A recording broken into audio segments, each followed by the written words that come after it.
विद्यार्थियों, आज हम देखेंगे सुभाषितानी, जिसके आधार से प्रश्नोत्तर आते हैं। पद्यांश के आधार से प्रश्नोत्तर 10वीं बोर्ड एग्जाम में आएंगे। उनको आप अच्छे से लिख लें, क्योंकि ये जो पद्यांश इस पार्ट के हैं जो पिछले 2-3 सालों से पेपर में आ रहे हैं। तो जो ये श्लोक लिख रहा है, पिछले साल भी पेपर में 23 में आया था। आलस्यम ही मनुष्याणाम शरीरस्थो महान रिपु नास्त्युद्यमं समो बंधो कृत्वा यम नावशीदति। इसमें आपको एक बात ध्यान रखनी है, ये जो गद्यांश है ये परीक्षा में बार बार पूछा जा रहा है। तो कुछ बच्चे क्या करते हैं, एक श्लोक आता है 2 नंबर का लिखने के लिए, तो अधिकांश बच्चे ये वाला याद कर लेते हैं, जो जबकि पेपर में ही दिया रहता है। तो अच्छे से आप पेपर को चेक करने के बाद ही गद्यांश को लिखें कि ये आया कि नहीं। तो पहला प्रश्न पूछा है महान रिपु का अस्ति, तो इसका उत्तर है महान रिपु आलस्यम। तो ये लिखा हुआ है आलस्यम अस्ति। यहाँ देखो महलंत क्यों आया, बिंदी क्यों नहीं है, क्योंकि पीछे स्वर है। जब भी बिंदी आएगी तो पीछे व्यंजन वर्ण होगा, इस बात का ध्यान रखें। दूसरा है आलस्याम केशाम महान रिपु। केशाम मतलब षष्ठी व्यक्ति का है, तो षष्ठी व्यक्ति का उसमें लगी, मनुष्याणाम में लगी है, तो मनुष्याणाम इसका उत्तर हो जाएगा। विभक्ति से भी आप आंसर पहचान सकते हैं। फिर अगला प्रश्न दिया है मनुष्य आलस्यम कुत्र स्थो महान रिपु। आलस्यम शरीरस्थो, स्थो मिल रहा है ना, शरीर कहाँ स्थित होता है, शरीर में स्थित महान शत्रु। रिपु मतलब शत्रु। चौथा प्रश्न है केन समो बंधो नास्तु। अब एक केन लिखा है, तो केन के अनुमान पर उद्यमम, यहाँ संधि विकसित करोगे तब समझ देखेगा, उद्यम आएगा। इसमें उद्यमेन भी लिख सकते हैं, उद्यमेन समो बंधु नास्ति, उत्तर जाए कृत्वा यम किम, तो कृत्वा यम नाव शीदति इसका उत्तर होगा। सीदति मतलब दुख नहीं होता है। किसको करके दुख नहीं होता, परिश्रम को करके कभी दुख नहीं होता। कम कृत्वा नरा न अवशीदति, कम कृत्वा नरा न अवशीदति, तो इसका उत्तर क्या लिखा है, उद्यमम कृत्वा नरा न अवशीदति। तो इस प्रकार से 6 प्रश्न इसमें दिए हैं, 3 प्रश्न आएंगे। अब व्याकरण संबंधी प्रश्न क्या हो सकता है, सबसे पहले रिपु। तो रिपु किसका पर्यायवाची है, शत्रु। शत्रु को भी रिपु कहते हैं, अरि भी कहते हैं। आलस्यम मनुष्याणाम, शरीर, शरीर के पर्यायवाची सकते हैं तनु। ठीक है, तो ये याद कर लीजिए आप लोग। इसमें से पूछ सकते हैं कृत्वा शब्द में कौन सा प्रत्यय, क्री धातु कृत्वा प्रत्यय, तो ये ध्यान रखें। आधा का लिखना है, आधा ता लिखना है, वा लिखना है, कृत्वा इस प्रकार से लिखें आप, कृत्वा। ही में क्या है, अव्यय है, छोटी ही है। यम क्या है, द्वितीय व्यक्ति का एक वचन का रूप है, यत का। नावशीदति, न अवशीदति दीर्घ संधि है। तो इस प्रकार से ये संधि विकसित। नास्ति, ये इसमें कौन सी संधि है, नास्ति उद्यमम समोबंधु, तो ना अस्ति प्लस उद्यम, तो इधर दीर्घ संधि और यण संधि का प्रयोग किया गया है। तो इस प्रकार से ये पहला पद्यांश पूरा हुआ। अब हम देखते हैं इसके आधार से इसी पाठ में दूसरा पद्यांश दिया है। गुणी गुणम वेत्ति न वेत्ति निर्गुणो, बलि बलम वेत्ति न वेत्ति निर्बला, पिको वसंतस्य गुणम न वायशा, करी च सिंहस्य बलम न मूसका। तो ये जो छंद है, इसमें कितने अक्षर एक लाइन में, 12, तो वंशस्थ छंद है ये। तो इसमें पहला प्रश्न गुणी किम वेत्ति, तो गुणी किम वेत्ति, गुणी गुणम वेत्ति पहली लाइन में लिखा है। दूसरा बलि किम वेत्ति, तो बलि बलम वेत्ति आ जाएगा। तीसरा पिको कस्य गुणम वेत्ति, तो पिको वसंतस्य गुणम न वेत्ति। इस लोग मिलाइए आप, विभक्ति के चिन्ह से भी आसानी से आप लिख सकते हैं। सिंहस्य बलम का वेत्ति, सिंहस्य बलम करी न वेत्ति, करी मतलब होता है हाथी,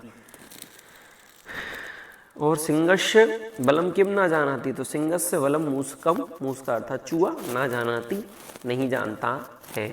जानाती में कौन सी धातु है, अब यहाँ व्याकरण संबंधी प्रश्न क्या होंगे। ज्ञा धातु होती है, जानाती रूप बनता है। वेत्ति में धातु कौन सी, श्लोक के आधार से अपन देखते हैं। वेत्ति, तो वेत्ति में धातु है विद, कौन सी धातु है, विद धातु होती है ज्ञान अर्थ में, तो वेद से वेत्ति बनता है, प्रथम पुरुष एक वचन लट लकार में। निर्गुणा में निरुपसर्ग है, निर्बल में भी निरुपसर्ग है। बायशा, बायशा मतलब का, कहा कौए का पर्यायवाची, मूसक मतलब चूहा, सिंहस मतलब शेर, बलम मतलब बल, करी मतलब होता है हाथी, हाथी का पर्यायवाची आना चाहिए। तो इस प्रकार से व्याकरण संबंधी विषय में आएंगे। इसके बाद हम देखते हैं तीसरा पद्यांश। उदीरतोर्था पशुनापि ग्रहते हयास्य नागास्य वहन्ति बोधिता अनुक्तमप्युहति पंडितो जना पारंगित ज्ञान फला ही बुद्धया। पहला प्रश्न पूछा है कह अर्थः, तो इसमें पहले हो जाएगा उदीर्थोर्ता, उदीर्थो अर्थः पशुनापि गृह्यते, उदीर तो अर्थ। दूसरा के बोधिता वहंती, तो हयाश नागाश बोधिता वहंती। हयाश, हयाश किसका पर्यायवाची? अश्व का। और नागा किसका पर्यायवाची है? हाथी का। हया मतलब घोड़ा। घोड़े और हाथी भी भार वहन करने पर समझ जाते हैं। अनुक्त अप्युति पंडितो जना, अनुक्त अप्युतु कहा जाना तो पंडितो जना जाएगा। परंगित ज्ञान फला ही कहा, तो बुद्धि आएगा इसमें, ठीक है। तृतीय बुद्धि शब्द स्त्रीलिंग इसलिए का लिखा है इसमें बहुवचन का। पंडितो जनः किम अपि उहिति, पंडितो जन अनुक्तम उपयति। अब इसमें से व्याकरण संबंधी प्रश्न कौन से हैं? तो व्याकरण संबंधी प्रश्न आप ध्यान से देखिए। सबसे पहले उदीर्थोर्था में विसर्ग संधि हो जाएगी, उदीरतः प्लस अर्थः। पशुनापि में दीर्घ संधि हो जाएगी। पशु के रूप किसकी तरह चलेंगे? उकारांत है। पशुना में कौन सी व्यक्ति? पशुना, तृतीय व्यक्ति एक वचन है। हयाश में हया प्लस चा, नागाश नागा प्लस चा, विसर्ग संधि। वहंती में प्रथम पुरुष बहुवचन आ जाएगा लट लकार। बोधिता में कित प्रत्यय जाएगा बहुवचन में। अनुक्तम अपि प्लस उहवती, तो इसमें व्यंजन संधि और यण संधि है। परेंगित पर प्लस इंगित, इसमें गुण संधि हो जाएगी। ही में अव्यय हो जाएगा। और बुद्धिया में बुद्धि इसका मूल शब्द है और प्रथम व्यक्ति का बहुवचन बुद्धिया बनता है। तो इस प्रकार से व्याकरण संबंधी प्रश्न देखना है। अब चौथा पद्यांश देखते हैं अपन।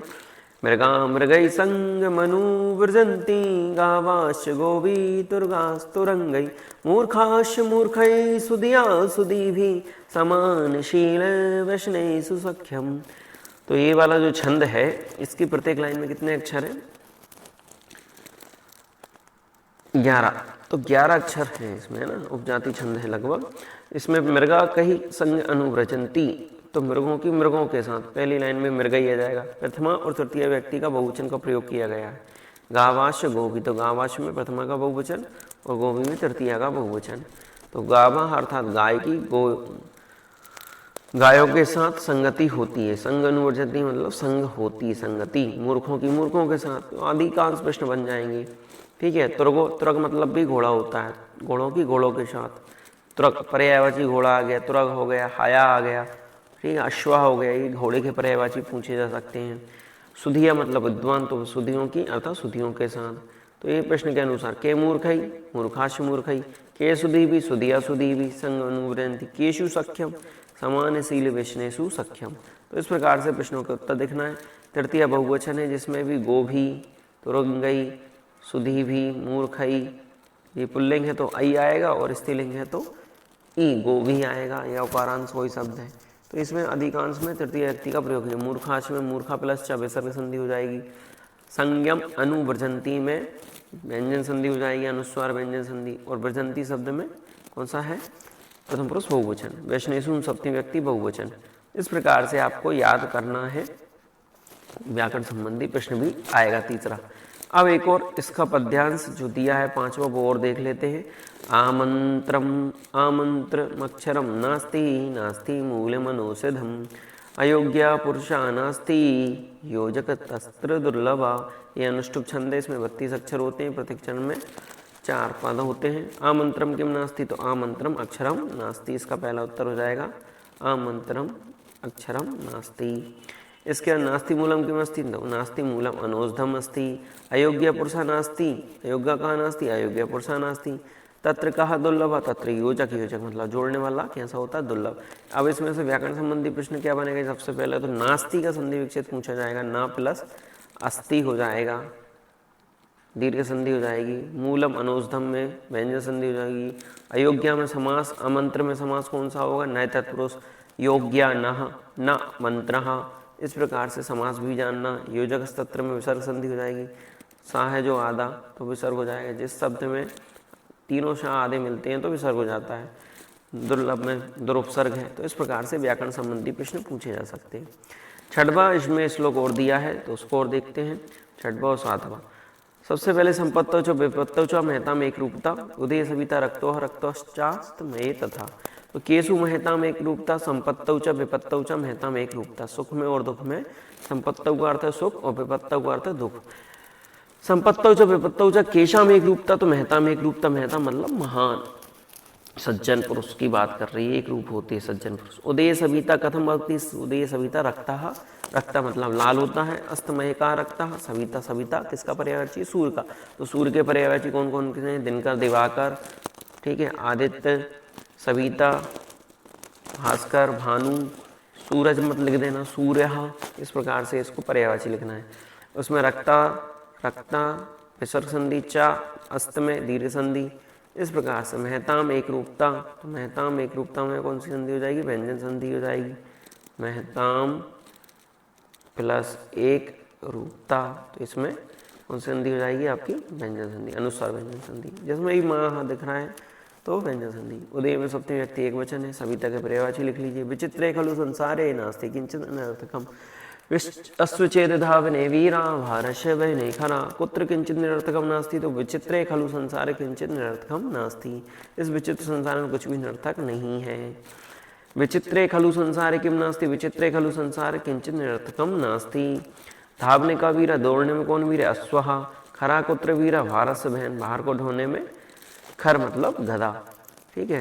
नास्ति का संधि विच्छेद किंचित प्लस निरर्थकम का संधि विच्छेद हो जाएगा, अश्वः प्लस चा प्लस एद, इस प्रकार से संधि विच्छेद छेद, छेद शब्द ही होता है, अव्यय है, अश्व प्लस छेद हो जाएगा।